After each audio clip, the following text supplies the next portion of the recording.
우리가 팔복을 마치고 오늘부터는 성령에 관한, 성령님에 관한 우리 메시지들을 이렇게 쭉 한번 살펴보겠습니다. 첫 번째 시간이죠. 오늘날에 성령님은 오늘날에 무슨 일을 하시는가입니다. 여러분, 유대인들에게는요 중요한 절기가 있습니다. 많은 절기 중에 오순절이라고 있습니다. 이 오순절은 추수를 마무리하면서 기념하는 날이었습니다. 성경의 많은 곳에서 이 오순절에 대해서 많이 언급하지만 특별히 두 군데, 요엘서와 사도행전에서는요 이 오순절에 특별한 의미가 가지고 있음을 우리가 확인할 수가 있어요. 우리가 알다시피 예수님께서 부활하신 후에 50일째 되는 날이 오순절 절기였습니다. 이때 예수님께서 이제 바로 승천하기 직전에 약속하신 성령님이 이 오순절에, 이 50일째 되는 날에 오시는 겁니다. 이때부터 교회의 시대가 확 열린 것이죠. 그래서 오순절 하면 성령님의 오심이 바로 연상이 됩니다. 오셨으니까 이제 오순절에 이제 왔다가 가버린 것이 아니라는 것이죠. AD 30년에서 35년 사이에 특별히 일어난 일회성의 역사를 말하고 있는 것이 아닙니다. 오순절은 언제나 현재라는 것입니다. 단순히 과거의 오순절도 아니고요. 단순히 미래의 오순절도 아닌 것입니다. 거룩하신 성령 하나님께서 현재 우리와 함께 하신다. 함께 하시는 하나님이심을 드러내고 있는 것이죠. 그래서 오순절의 사건을 현재 우리가 살고 있는 시대와 동떨어지게 이렇게 계속 생각하면요. 그 편견 때문에 우리는 큰 손해를 입고 신앙생활하고 있는 것입니다. 오순절 성령 강림은 역사책에 기록된 사건으로 끝나는 것이 아닙니다. 특별히 이 사도 바울은 이 성령님에 대해서, 이 성령님에 대한 진리를 이 로마서에서 정확하게 설명해주고 있는 것이죠. 그 내용을 우리 함께 나눠보길 원합니다. 첫 번째, 성령님은 내 자신을 발견케 합니다. 성령님은 내 자신을 발견케 합니다. 8장 1절에 보니까 현대인 성경에 이렇게 나와 있습니다. 그러므로 이제 그리스도 예수님을 믿는 사람들에게는 유죄 판결이 없습니다. 여러분, 로마서를 읽어보신 분들은요, 로마서 7장까지 왔던 분위기, 그리고 8장에 지금 이 시작되는 이 구절과 완전히 향방이 달라집니다. 그리스도 예수 안에 있지 않아서 받아야 될 형벌과 심판을 받는 위치를 7장에 잘 설명해주고 있죠. 그런데 예수 그리스도 안에 생명을 누리게 하는 성령의 법에 의해서 정죄를 받지 않는다. 유죄 판결을 받지 않는다라고 고백하고 있는 것입니다. 즉 자신이요 어떠한 위치에 있고 형벌받을 존재였음을 바로 앞구절에서 7장 말미에 계속 이야기해주고 있습니다. 그래서 제가 7장 말미 부분을 우리가 성경 한 구절 한 구절 찾아보면서 제가 함께 나누도록 하겠습니다. 앞에 보시면 되겠습니다. 7장 19절 함께 읽겠습니다. 나는 원하는 선을 행하지 않고 원하지 않는 악을 행합니다. 그렇죠? 이 PPT에 보시면 이 현대인의 성경으로 잘 나와 있습니다. 사도 바울은요 빈말을 하는 게 아닙니다. 엄살 부리는 것도 아니에요. 자신이 그리스도의 사도인데 어떻게 이런 고백을 하면 무엇이 좋겠습니까? 그렇죠? 다른 사람에게 밉보이는 고백 아닙니까? 그런데 이 고백 때문에 바울은 참된 사도로 존재할 수 있었습니다. 그가 사도됨은 그의 유능함 때문에 아니라 그의 무능함 때문임을 알려주고 있는 것이죠. 나아가서 20절은 이렇게 말을 합니다. 내가 원하지 않는 일을 행하고 있다면 그 일을 행하는 자는 내가 아니라 바로 내 안에 살고 있는 죄입니다. 여러분, 예를 들어서 화가 났을 때요. 화가 났을 때 내가 화를 내는 것 같은데 어떨 때는요. 화가요. 나를 막 휘두르고 압도하는 느낌을 받을 때가 있습니다. 그럴 때 나는 내 몸속에 있는 이 태산 같은 힘 또는 이 성향에 대해서 부딪힙니다. 내 속에 거하는 죄라고 말을 하는데 이 내 속에 거하는 죄는 내가 불러들인 게 아닙니다. 내가 만든 게 아닙니다. 그것은 내가 태어나기도 전에 이미 내 몸에 속 안에 있는 것인 원초적인 성향인 것입니다. 즉 이것을 다른 말로 하면 내가 죄를 지었기 때문에 죄인이 아니라 내가 이미 죄인이기 때문에 내 안에서 악이 계속 나오는 것, 죄가 나오는 것입니다. 나 혼자 힘만으로는 어찌할 못할 거대한 장벽이고 흐름임을 이 사도 바울은 우리 인간에 대해서 정확하게 설명해주고 있습니다. 다 나아가서 21절입니다. 그러므로 나는 이런 법칙을 발견했습니다. 선을 행하려는 마음은 나에게 있지만 악이 나와 함께 있다는 것입니다. 선이 있는 곳에는요, 반드시 악이 있습니다. 악이 있기 때문에 선과 반드시 구분이 됩니다. 빛이 있어서 어둠이 있는 것입니다. 태양이 없으면요, 그림자도 없는 것입니다. 바울이요, 복음을 깊이 깨달을 수 있었던 이유는 성령님을 통한 분명한 자기 발견이 있었기 때문입니다. 바울을 생각해 볼 때 바울은요, 원래 스스로 하나님이 원하는 의를 능히 획득할 수 있을 거라고 자부하면서 살았던 사람입니다. 그런데 예수 그리스도 앞에 자기 자신을 보면서 성령의 역사 앞에서 자기 자신을 볼 때 자신이 철저하게 죄인이구나, 죽을 수밖에 없는 무력한 존재임을 알게 되는 것이죠. 여러분, 자기가요 병들었음을 모르거나 인정하지 않는 자는요 절대로 의사를 찾아가지 않는 법입니다. 여러분, 우리를 한번 생각해 보세요. 우리도 처음부터 예수님을 알았기 때문에 예수님을 믿은 것이 아닙니다. 성령님께서 어떤 계기를 통해서 우리의 마음을 움직여서 예배당에 가게 하셨습니다. 또 그 성령님의 은총 속에서 말씀을 체험하고요. 이 말씀이 나한테는 부딪혔는데 조금씩 이해가 되고요. 우리 자신을 발견케 하게 하셨습니다. 이전까지는 내가 그래도 세상에서 좀 괜찮은 사람이고 나름 평균 이상의 사람이라고 생각을 했는데 말씀에 비추어 보니까 나는 형편없는 존재임을 깨닫는 것입니다. 성령님의 역사인 것입니다. 성령님께서 내 자신을 바로 볼 수 있도록 계속 도와주고 계시는 것입니다. 그러면서 사도 바울의 이 고백이지만 사실 이 고백을 보면서 나에게 하시는 말씀이구나 라고 이것을 받아들이게 됩니다. 계속해서요, 성령님의 은총 속에서 사도 바울은 자기 자신에 대해서 말을 합니다. 22절입니다. 그리고 23절에 사실 나의 속 중심에서는 하나님의 법을 즐거워합니다. 그러나 나의 몸의 여러 부분에서는 다른 법이 작용하고 있습니다. 그 법이 내 마음의 법과 싸워서 나를 내 몸에서 작용하고 있는 죄의 법에 사로잡히게 됩니다. 여러분, 하나님의 형상으로 인간이 지음을 받을 때 이 인간은요, 영, 마음, 그 다음에 육으로 이렇게 이루어져 있는 것이죠. 바울은 자기 몸속에서 갈등하는 이 두 힘을 느끼고 있다고 말을 해주고 있습니다. 하나는 하나님의 법을 즐거워하는 이 속사람의 힘, 다른 하나는 죄의 법을 따르는 겉사람의 힘. 여러분, 이 두 힘이요, 늘 줄다리기에서 벗어나지 못하는 자들이 죄인이라면 거기에서 해방된 사람이 곧 구원받는 사람인 것입니다. 이것은 성령님을 통해서 자기 발견한 것에서부터 시작되는 것입니다. 이제 사도 바울이 결정적인 고백을 이제 하는 거예요. 24절에 나는 참으로 비참한 사람입니다. 누가 나를 이 사망의 몸에서 구원해 내겠습니까? 그런 사도 바울이요, 자신이 늘 하나님의 법을 따랐고 누구보다도 자부했던 그의 고백입니다. 성령님의 렌즈로 자기 자신을 객관적으로 본 은혜를 하나님께 이렇게 고백하고 있는 것이죠. 여러분, 이런 성령님이 얼마나 좋습니까?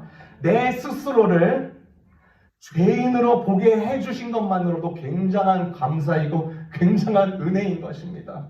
세상에는요, 자기 자신을 죄인으로 보지 못하는 사람들이 수두룩합니다.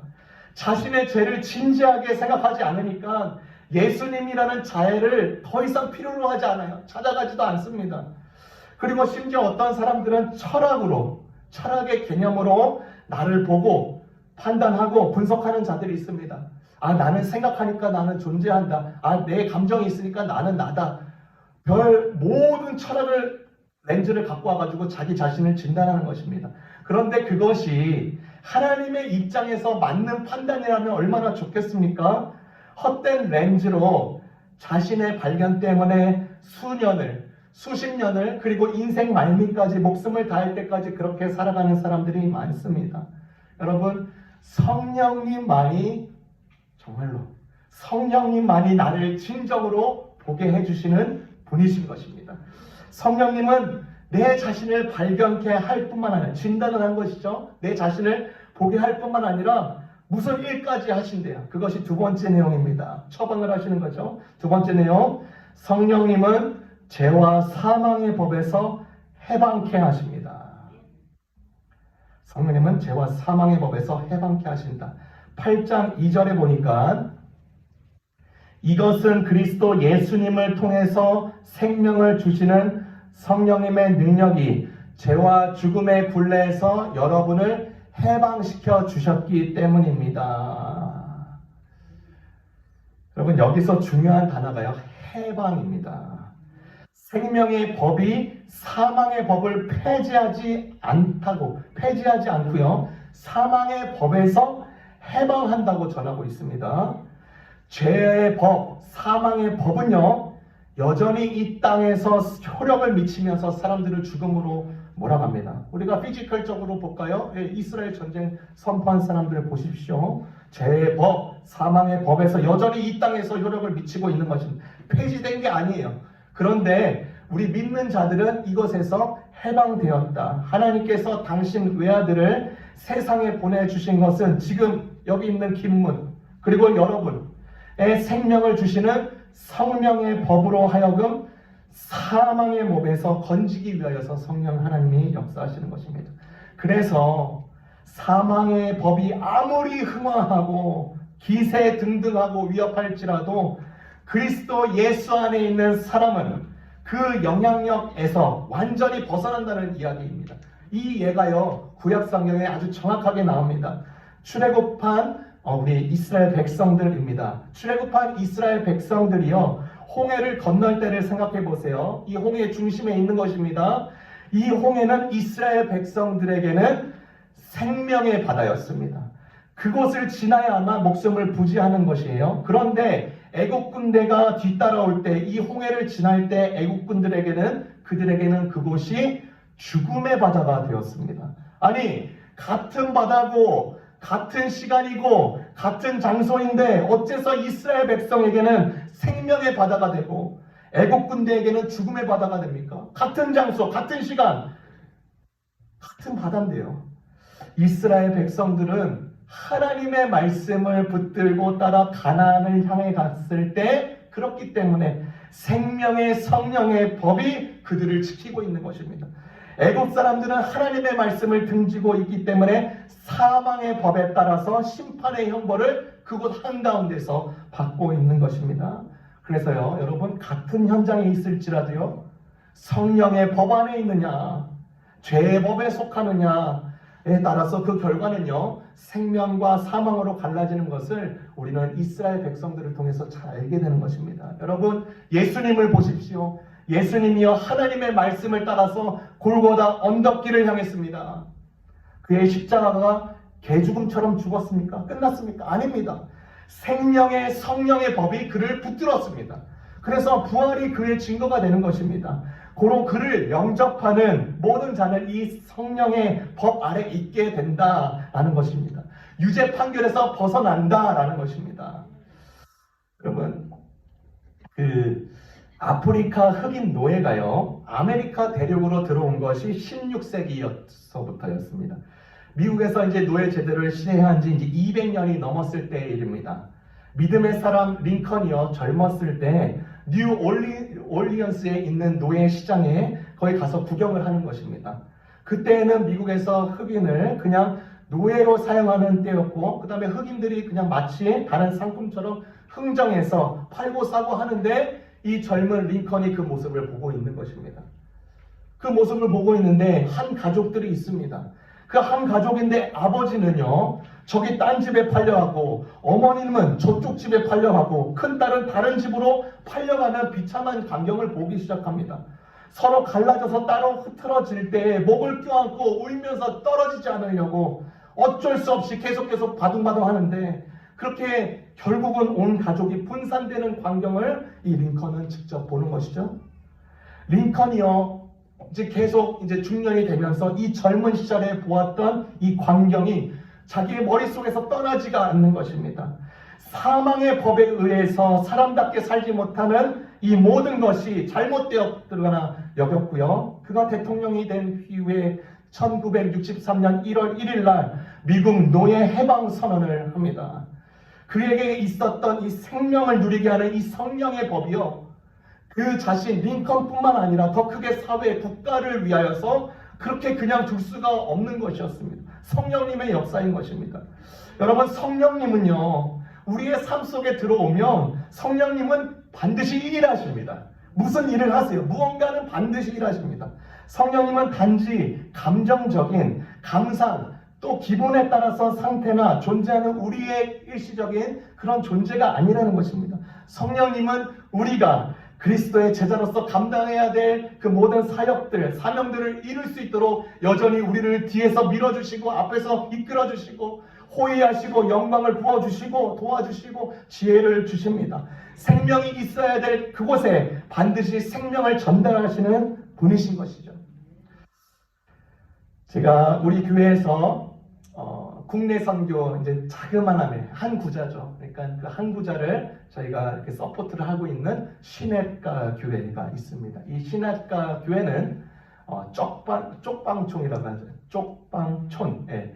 용산역 옆에 쪽방촌, 굉장히 작은 그 곳에서 생활하고 있는 사람들을 대상으로 식사 제공을 하고 또 예배도 하고, 제가 그 시냇가 교회 담임 목회자인 김수실 전사님과 이제 대화를 나누게 됐습니다. 그러면서 이제 사진을 하나 이렇게 보내주신 거죠. 이제 현황을 궁금했고 이제 기도 제목이 무엇인가.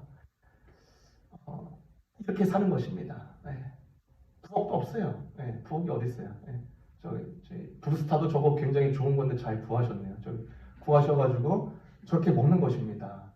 조만한 곳에서 사역하시나 이렇게 지내시는 것이죠. 저런 분들. 그리고 영상을 함께 보겠습니다. 보내주신 영상이에요.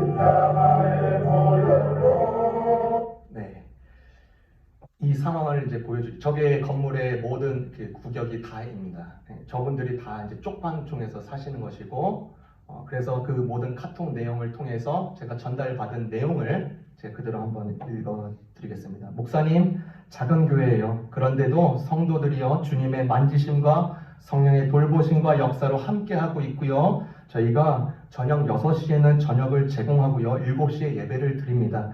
기도 제목은요, 이분들이요, 알코올 중독에서 또 도박 게임 중독에서 세상에서 가장 험하게 사셨기에 몸이 성한 곳이 없습니다. 간 질환, 영양 부족으로 치아들이 없고요. 정신적 장애, 지체장애 여러 가지입니다. 목사님, 우리 모든 것이 약하지만 주님께서 우리 성도들 안에서 기쁨을 주심으로 잘 가고 있습니다. 오늘도 성령께서 한 사람 한 사람을 지키시고 보호하시고 인도하심을 믿습니다. 목사님, 서울역 우리 교회가 있는 동자동에만 해도 1000명이 넘게 사는데요. 우리 교회에 출석하고 뿌리 내린 분이 20명입니다. 날마다 예배를 드리고 있습니다. 교회가 좁아서 많이 보이지 못합니다. 여러분, 사망의 그늘에 앉아있는 수많은 쪽방에 처한 사람들이요, 성령님의 성령의 생명의 법을 통해서 이들을 계속해서 만지시고요, 회복해 가시고요, 예배 예자도 모르신 분들이요, 예배를 드리고 있는 거예요. 아니, 인생 끝난 줄 알았거든요. 그분들이 다 실패자라고 여겼거든요. 그런데 새 생명이 계속해서 그 안에 있는 것입니다. 성령님은요, 지역을 가르지 않습니다. 사람을 가르지 않습니다. 그 자의 수준으로 판단하지 않습니다. 죄와 사망이 있는 곳이라면 어떻게든 생명을 누릴 수 있도록 하는 분이 성령 하나님이시다. 그게 성령의 법칙입니다. 여러분, 우리 리치몬드 어떻습니까? 현대병에 갇힌 사람들이 많습니다. 그곳에서 역사하시는 분이 여기서도 당연히 역사하십니다. 간절히 원하십니다. 우리 교회가 그런 성령님의 법칙을, 생명을 전달하는 성령님의 역사를 끊임없이 품고 전진하는 교회로 서야 됩니다. 마지막입니다. 세 번째. 이 성령 하나님이 무엇 하시는가? 예수님만이 유일한 구원자이심을 증거합니다. 성령님은 예수님만이 유일한 구원자이심을 증거합니다. 8장 3절에서 4절 제가 읽도록 하겠습니다. 율법이 죄의 본성 때문에 연약하여 할 수 없었던 것을 하나님께서는 죄를 없애기 위해 자신의 아들을 죄 있는 사람의 모양으로 보내심으로써 행하셨습니다. 하나님께서는 죄인들 속에 거하고 있는 죄에 대해 유죄 판결을 내리셨습니다. 이렇게 하여 죄의 본성에 따라 살지 아니하고 성령에 따라 살고 있는 우리에게 율법의 의로운 요구들이 완벽히 이루어졌습니다. 아멘. 여러분, 누구도 율법을 완벽하게 지켜내지 못합니다. 육신, 우리는 육신을 믿고 있죠. 육신은 무엇이냐? 육체, 이 껍데기, 인간의 가치관과 생각, 그리고 타락한 본성을 육신이라고 하는데, 이 육신의 한계 때문에 우리는 율법을 절대로 다 지킬 수가 없습니다. 율법을 완벽하게 지키면 살 수가 있는데 그러지가 못하니까 죽을 수밖에 없는 것입니다. 성령님은요, 그런 자들이 자신이 죽을 수밖에 없으며 자기에게 구원하실 분이 필요하다는 것을 계속해서 증거하고 계십니다. 하나님께서 그래서 살 길을 열어놓으셨고 예수님께서 우리를 대신해서 그 형벌을 받게 하셨기 때문에 죄의 법과 사망의 법이 우리를 고소하고 정죄하고 끌어내리려고 할 때마다 우리는 예수님의 십자가를 더럽히면서 아니야 라고 말할 수 있는 것입니다. 여러분, 저는요 부모님 목회하실 때 이제 어렴풋이 기억이 납니다. 탈리아 둘째 딸이 이렇게 사람들 오면 하이 막 이러잖아요. 그렇죠? 제가 그랬다고 해요. 5살, 6살 때 성도님들 보면 할렐루야 이렇게 하면서 이렇게 다녔어요. 탈리아 보면 지금 모습이랑 저랑 똑같은 거예요. 저는 예수님을 믿기 정말로 좋은 환경 속에서 자라났습니다. 그런다고 해서 예수님을 인격적으로 받아들이는 것은 다 천차만별입니다. 환경이 아무리 좋아도요, 예수님을 배척하는 사람들 굉장히 많습니다. 예수님의 이복 동생 보십시오. 예수님 안 믿었습니다. 저는 8살 때 예수님을 개인적으로 이제 받아들이게 되는 계기가 있었습니다. 교회학교, 성경학교 시간인데요, 이 담당 전도사님이 예수님의 십자가를 설교하는 내용을 이렇게 선포하는 거예요. 이미 알고 있는 내용이죠.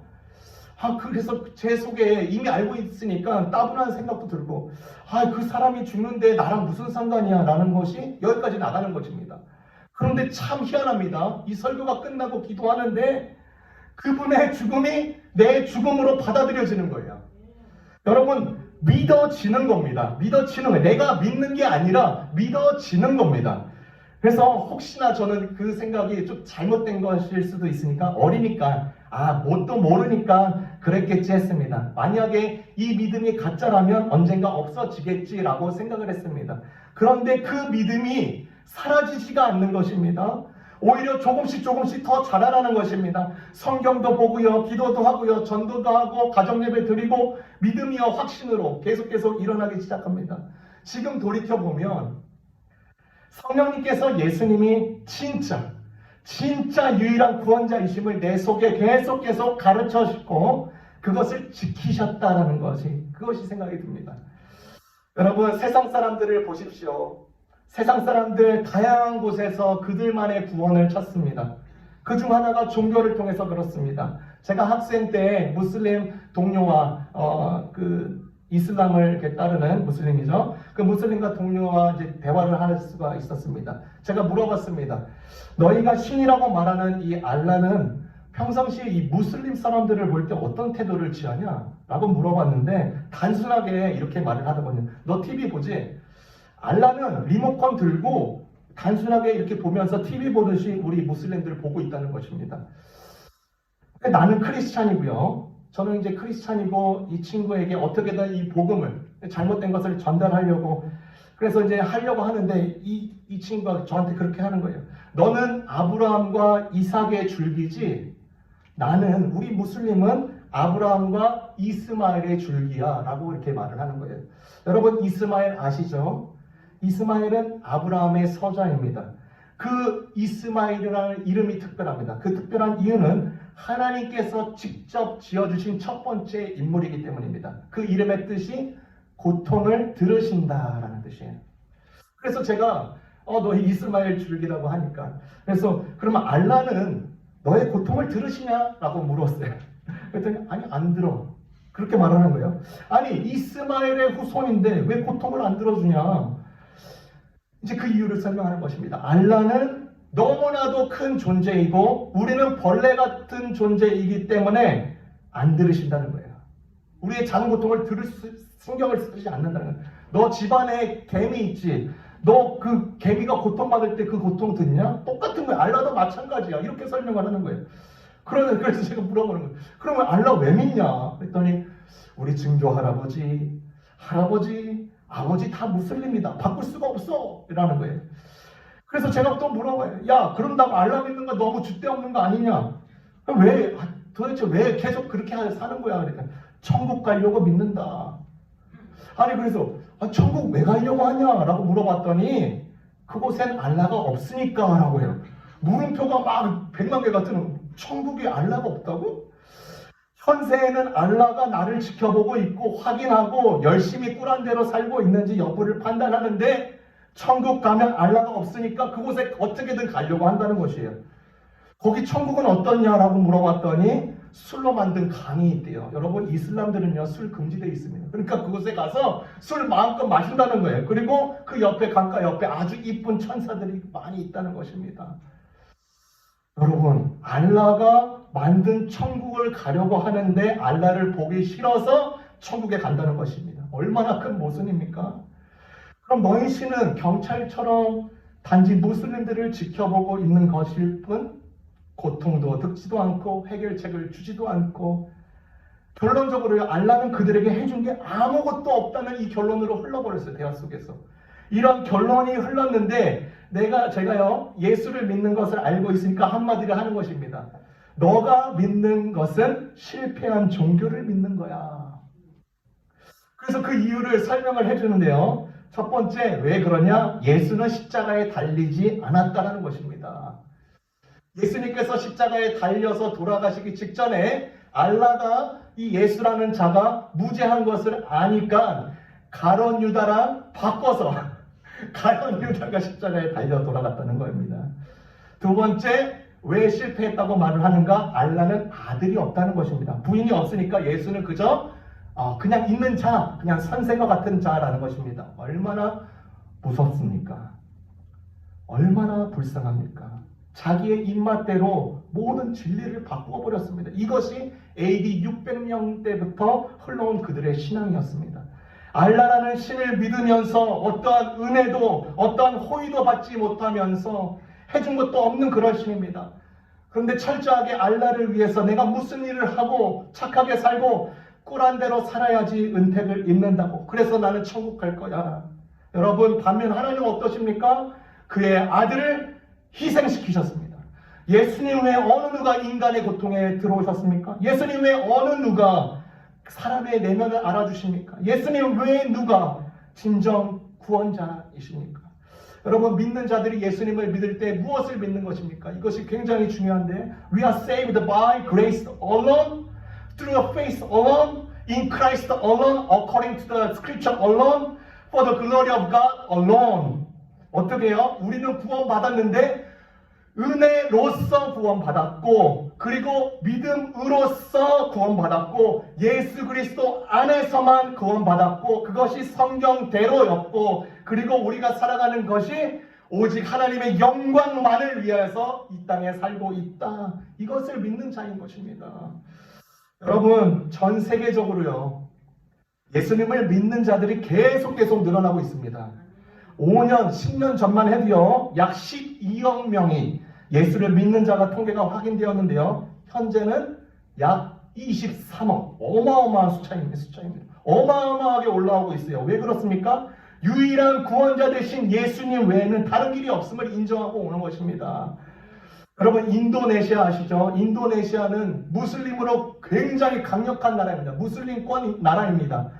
그런데 현지인들이 요즘에 말하기를 어떻게 말하냐? 1년에 200만 명 이상이 예수를 믿고 있다. 여러분, 1분에 4명꼴이 예수님을 믿고 있어요, 지금. 어떻게 이런 일이 가능할까? 정말 말도 안 되지 않습니까? 무슬림권 나라예요. 그런데 1분에 4명씩 예수님을 믿고 있다. 어떻게 이런 일이 가능한가? 무슬림이 믿고 있는 꾸란에 보면요, 수라 10장 94절에 이런 내용이 나옵니다. So if you are in doubt of what we have revealed to you, then ask those who reading the book before you. Barely has come to you the truth from the Lord, so not be among the doubters. 이게 뭐냐면 무슨 내용이냐면 꾸란에서 무슨 내용이 적혀있냐면 너 지금 믿고 있는 신앙에 대해서 의심이 들 때에 잘 모를 때에 믿는 자에게 혹은 성경에 대해서 좀 아는 자에게 물어보라 라고 써있어요. 이것이 꾸란에 써있어요. 그래서 그들이 진짜 그리스도인들에게 물어보는 거예요. 설명을 받아요. 그러면서 이들이 마음을 열기 시작합니다. 그래서 사모하는 마음을 가질 때 참 놀랍게 꿈속에서요, 예수님이 그들에게 임하십니다. 꿈속에 거룩하신 예수님의 광채로 이들에게 나오니까 이들이 거부할 수가 없는 거예요. 아, 이가 정말로 참된 신이시구나. 아, 예수님 말로만 듣던 예수님이시구나. 라는 걸 받아들이는 거죠. 성령님이 그 일을 하시는 것입니다. 예수 그리스도가 유일한 구원자이시다는 것을 아주 이슬람권의 강력한 나라 가운데도 하나님께서 정말로 불쌍히 여겨서 이 이스라엘 가운데도요, 강력한 무슬림권들, 무슬림도요, 퇴락된 무슬림들이 많습니다. 이렇게 테러리스트 같은 이런 자들에게도 예수님 불쌍한 마음 주시고 이 모든 지역들, 역사가 끊어내지 못한 모든 분쟁들도 계속 끊어지는 역사. 그래서 죄와 사망의 법이 아니라 생명의 성령의 법이 있기를, 그리고 우리 삶 가운데서도요, 우리 가정 가운데서도 계속 이런 은혜가 있기를 주님의 이름으로 축원합니다.